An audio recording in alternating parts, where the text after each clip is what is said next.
I'm Errol Louis. Women in America only won the right to vote a little more than 100 years ago, but since then they have slowly but surely increased their presence in elected office. In Congress today, there are currently 151 women members. That includes 25 serving in the Senate and 126 women in the House of Representatives. That's a record high. Across the 50 states, 12 women are serving as governors, and that's another record high. And if you look at the number of women serving in state legislature, that number has tripled since the 1980s. Women now hold almost a third of all legislative seats in America. This growing trend is also prevalent across local municipalities. In St. Paul, Minnesota, they made history earlier this year when it became the first major city in the U.S. to elect an all-female city council. And for the first time in a decade, 2 women were sworn into the Common Council of Buffalo, New York. Spectrum News reporter Brianna Foose has more in this report. If these walls could talk, the council chambers at Buffalo City Hall would have a lot to say. This is a beautiful space, and I am in awe every time I'm in here. Leah Holton-Pope represents Buffalo's Ellicott District. Day 1, I was sworn in. Day 2, became majority leader. Holton-Pope always knew she was going to be a lawyer. She spent her career writing laws. In 2008, I was like, oh, Black people can be president of the United States. This is amazing. Still, she wasn't convinced she would be an elected official. Other people may have said something like that or saw something in me, but I just didn't. But life has a funny way of putting you down unexpected paths. For Zanetta and I to be the first women in 10 years to hold this position and to do it at the same time means a lot. Zanetta Everhart represents Buffalo's Maston District. In the Maston District, there hasn't been a woman sitting in this seat in over 60 years. And if there's a time for change, it's now. You know, it's an honor, right, to serve and represent your community. But for me, it really is that. It's another day on the job. Zanetta's life changed forever when her son Zaire was one of the 13 people shot at a Buffalo grocery store on May 14th, 2022. The teen gunman planned the attack, targeting the grocery store in the heart of a predominantly Black community. 10 people were killed. Zaire survived. Following the racist attack, the disconnect between the community and its leaders couldn't be ignored anymore. They shouldn't have to come downtown and pay $10 to park to get access to those resources. Plus, there's girl power behind each proposal. The things that we need are not center front when there's a room full of men, right? Sparking the next generation of women in politics, no matter where they come from or what they look like. I don't come from the best of circumstances, and I want them to know that no matter what your circumstances are, say yes to opportunities. If somebody is being bullied, you speak up for that individual. If there's something that's not right, speaking up. Starting a ripple effect across the nation. That we empower people to live stronger, better lives, and that we're welcoming and an inclusive city, and that's how America should be. Brianna Foose, Spectrum News. Joining me now to talk more about women in politics is Sabrina Shulman. She's the Chief Political Officer at Vote Run Lead, a nonprofit organization that teaches women how to run for office. Good to see you. Tell me what your organization does. How do you show women how to run for office?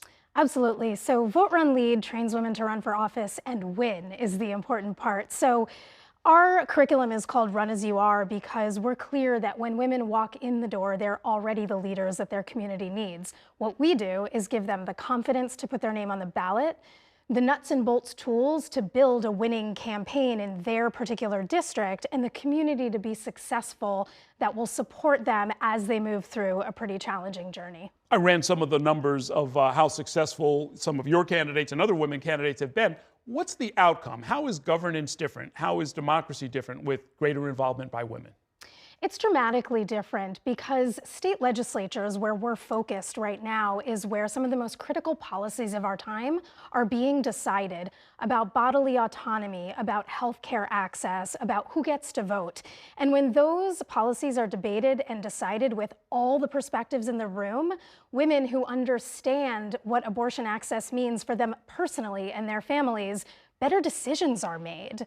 One great example is South Carolina, where a bipartisan group of women in the Senate filibustered an extreme abortion ban because they were the only ones in the room who could stand up and say, I know what this actually means for me.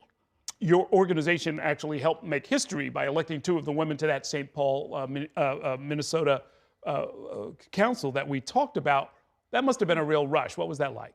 Oh, it was amazing. That's right. Anika Bowie and Shaniqua Johnson are two alumni of Vote Run Lead's training program. And when they trained with us a number of years ago, and when they stepped up to run for the city council, our staff on the ground in Minnesota said, what do you need? Tell us what you're worried about in building an effective campaign. We have the tools. We can help you figure out who to hire to have a good team. The other exciting thing for us is that 3 of the winning campaigns were managed or staffed by women that we also trained to be campaign staff. So important to note, you're not just training candidates, you're training people to be to play other roles in the political system. Absolutely, because you can't change the way the system works unless you change it from top to bottom. These women need campaign managers who understand the difference running as a woman on the campaign trail.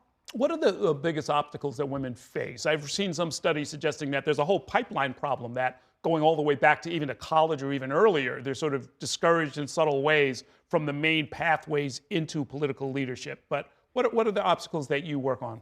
That's right. So unfortunately, one of the biggest obstacles right now is we've all seen the rise in political violence and harassment online and offline, and that's exponential towards women, and particularly women of color, transgender women who jump into politics.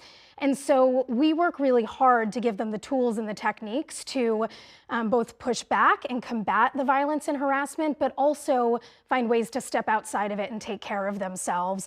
But the other big barrier is exactly what you said.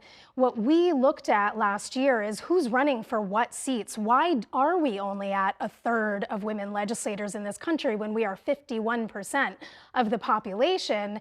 And part of the answer is that women aren't running for enough seats. About 1/3 of open seats for state legislature in 2022, there was no woman candidate. And those are the best option for picking up a seat is when it's open. Thank you so much for coming by tonight. Thank you. Thank you for watching our YouTube channel. Let Spectrum News be your resource for balanced, in-depth political coverage. And click the subscribe button right here. You can also download our app or watch us on TV to learn more about the candidates, where they stand on the issues, and more. We'll see you then.